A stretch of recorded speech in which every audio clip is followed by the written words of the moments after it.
Muy buenas noches, gracias por acompañarnos. Queremos hoy hablar de una figura muy especial, determinante en la historia de la Costa Rica de la segunda mitad del siglo XIX. Estamos hablando de el presbítero doctor Francisco Calvo, cuyo libro, un libro de Rafael Obregón Loría, se presentará la semana entrante en la Asamblea Legislativa. Estamos hablando que este hombre fue capellán mayor del ejército que combate contra los filibusteros en el año 1856 y 57 por su valor demostrado en el campo de batalla. El padre Calvo, Francisco Calvo, fue nombrado coronel del ejército. Además, fue profesor de la Universidad de Santo Tomás, fue además fundador de la masonería en Costa Rica, este sacerdote Francisco Calvo. También fue la segunda figura más importante después del obispo en San José y participa en la creación de la primera organización gremial de trabajadores en nuestro país. Antes de presentarles a los invitados de hoy, quería nada más leer un epígrafe de Víctor Manuel Sanabria, quien, hablando de él, decía: la última explicación de más de un suceso político la encontraríamos en las memorias del padre Calvo, si éste hubiese tenido el humor de escribirlas. Pues bueno, no tenemos las memorias, pero sí tenemos esta biografía que ha impreso la Gran Logia de Costa Rica sobre la vida de Francisco Calvo. Para hablar sobre él tenemos hoy el gusto de contar con el abogado e historiador Tomás Federico Arias Castro, maestro masón, a quien pues le damos una cordial bienvenida. Muchas gracias, don Ignacio, por la invitación para hablar de este personaje en el día de hoy. Y también otro maestro masón de la Gran Logia de Costa Rica y también gran estudioso de la historia, el licenciado Juan Diego Castro. Muchas gracias, don Ignacio. Muy buenas noches. Tal vez comenzar con ese dato: un sacerdote capellán del ejército y nombrado coronel del ejército, don Tomás Federico. Ciertamente, don Ignacio, una de las improntas más destacadas que tuvo el padre Francisco Cipriano Calvo fue haber sido nombrado por el presidente Juan Rafael Mora Porras en el año de 1853 como primer capellán de la historia de Costa Rica. Gracias a una serie de circunstancias profesionales y de sus distintas facetas como bachiller en filosofía, en derecho canónico y sobre todo en teología, fue que se le dio este cargo. Y sí, ciertamente en esa gloriosísima campaña nacional de 1856 al 57 fue nombrado nuestro capellán mayor, y gracias a esa impronta de valentía, en 1857, por un decreto ejecutivo, se le confirió el grado de coronel de nuestras milicias. Además, cuando no solamente Costa Rica, sino la mayoría de las tropas, un 10% de la población costarricense muere por efecto del cólera, el padre Calvo, el capellán, se queda con los soldados enfermos. Ciertamente todos los informes, tanto del Archivo Nacional como del Archivo de la Curia Metropolitana, son certeros y veraces al decirnos que uno, o casi el único sacerdote que se mantuvo absolutamente inamovible en los momentos en que Costa Rica más lo necesitó con esta terrible peste del cólera, fue el padre Francisco Calvo, en sus sacramentos de la extrema unción y acompañando a los enfermos en sus últimos momentos de vida. Don Juan Diego, ¿cómo explicar que un sacerdote católico sea el fundador de la masonería en Costa Rica? Organización humanitaria, filosófica, pero que fue excomulgada por la Iglesia. Estuvo excomulgada por la Iglesia muchos años. En este momento la cosa no es así. El padre Calvo viene con la encomienda de sus colegas sacerdotes peruanos, y es el que da inicio a la masonería en Costa Rica y en Centroamérica. Y él funda la Logia Caridad número 26, pero adscrita a el Oriente Neogranadino, o sea, a Cartagena, Colombia. Y eso va a tener una gran importancia en el desarrollo del libre pensamiento y tal vez algo que caracteriza a todos los masones en el mundo: su lucha incesante contra la ignorancia. Es por la capacidad intelectual y por los profundos conocimientos. Ahora don Tomás va a dar más detalles de los estudios universitarios de este sacerdote en esa época, que él asume esa gran tarea y logra echar para adelante un movimiento filosófico iniciático que produce muchos grandes ciudadanos al país y a Centroamérica. En el libro vemos presbítero doctor Francisco Calvo Ganganelli. ¿Por qué Ganganelli? Él asume ese nombre porque en esa época la masonería, precisamente por el debate que existía con la iglesia, los masones asumían otro nombre. Y este es el nombre de un obispo italiano que asume una posición muy firme y muy clara frente a este tipo de cuestiones. Ahora, en esa época, precisamente cuando se funda la primera logia en nuestro país, en el año 1865, se han hecho recientes estudios que han determinado que la mayoría, casi el 70% de los magistrados, diputados y presidentes pertenecían a talleres de la logia masónica.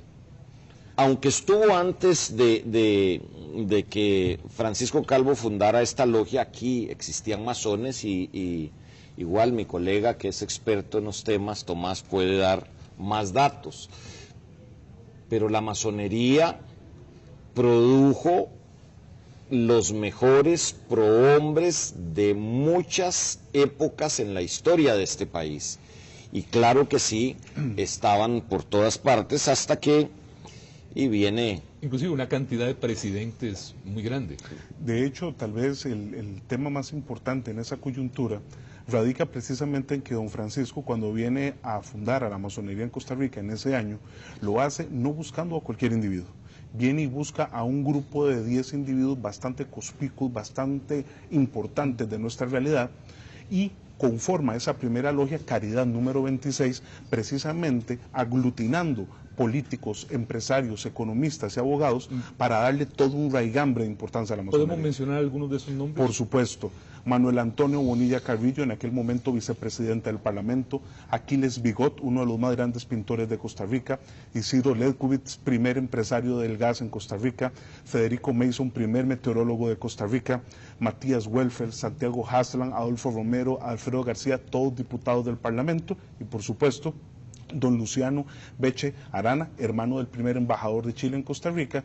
Y con este grupo de personas logra sentar las bases para que 6 meses después el doctor José María Castro Madrid y el abogado Julián Bolio Llorente decidieran incorporarse a las filas masónicas. Y curiosamente, tan solo un año después, don José María se convertiría por segunda vez presidente de Costa Rica. La primera vez que teníamos entonces a un masón siendo presidente de Costa Rica e integrante de una logia costarricense. ¿Cuántos más llegan a la presidencia?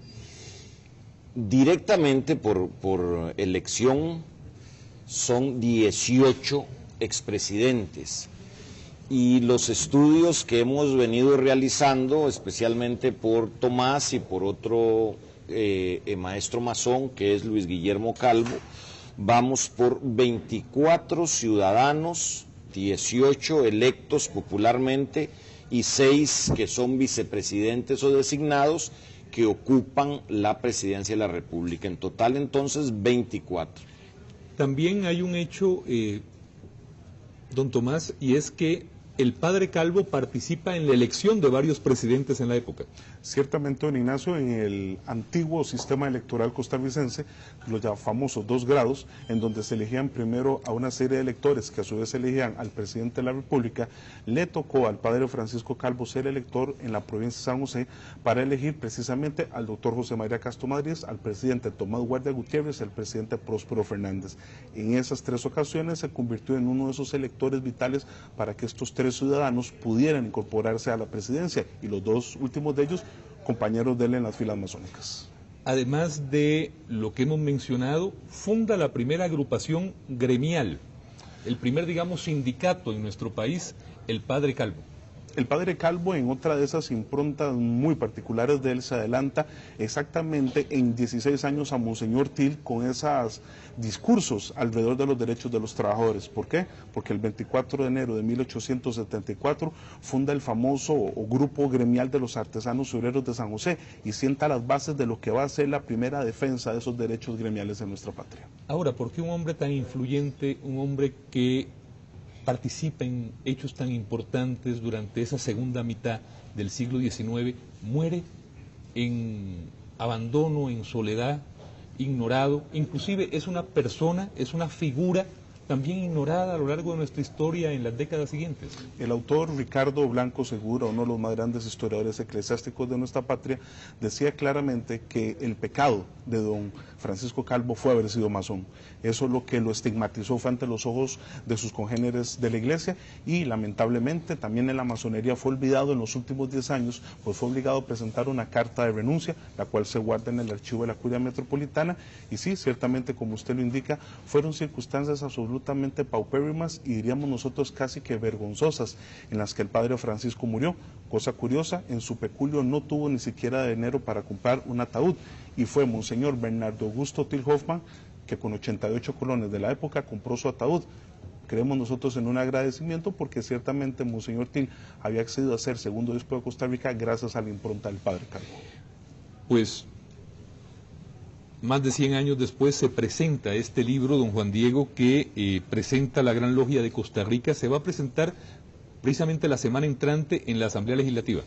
El martes próximo, el martes 14 a las 10 de la mañana, en el Salón de Expresidentes, frente a los retratos de estos 18 masones que están adornando esta sala de la Asamblea Legislativa, vamos a presentar este libro, que es la biografía que hizo don Rafael Obregón Loría, con una mesa redonda y por supuesto con una invitación, y es la primera vez que se hace, para que nuestros amigos y los periodistas y sus colegas conozcan el templo de la Gran Logia, conozcan el museo donde tenemos la mitra de Monseñor Til, la máscara mortuoria de Monseñor Til, las fotos de todos los expresidentes masones y muchos recuerdos de la historia de Costa Rica íntimamente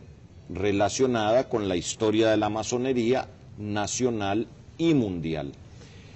Para terminar, don Tomás, hay un movimiento para promover el benemeritazgo del padre Calvo. En la historia eclesiástica de Costa Rica y política, solo 3 sacerdotes han sido distinguidos con ese título que usted nos hace colación: Monseñor Til, Monseñor de Oriente y Monseñor Sanabria. Y el presbítero Florencio del Castillo. Ciertamente existe todo un movimiento de gente dentro de la Asamblea y fuera de la Asamblea, obviamente con la coparticipación directa de la Gran Logia de Costa Rica, para que se le dé el merecidísimo título de benemérito de la patria a alguien que desde hace más de 100 años merece ser benemérito de un país por el que dio toda su vida, no solo como capellán y fundador de la masonería, sino en todas las improntas que hemos venido tocando en el día de hoy. Muchas gracias. A usted, ahora que mencionaba don Ignacio, mi colega, a don Florencio del Castillo, tío del padre Calvo. Precisamente. Hijo del padre Juan de los Santos Madrid, criado por quien le da el apellido otro sacerdote. Rafael del Carmen. Rafael del Carmen. Y solo le falta agregar a don Juan Diego que Cartagos todos. Todos. Cartagos de Ujarrás. Y bueno, creo que es una oportunidad para que nuestros amigos y nuestras amigas conozcan una partecita de la historia que se ha ignorado por más de un siglo. Esta edición tiene 50 años de no salir al público. La primera vez estuvo a cargo de su autor, don Rafael Obregón Loría, y va a estar, por supuesto, circulando en las librerías nacionales. En la librería Universal. En la librería Universal y también en la Gran Logia, que está diagonal al antiguo Colegio de Sion, en Cuestemoras. Muchas gracias, señores. Estaremos pendientes de la actividad del próximo martes. Gracias a usted. Vamos a una pausa, continuamos con más informaciones.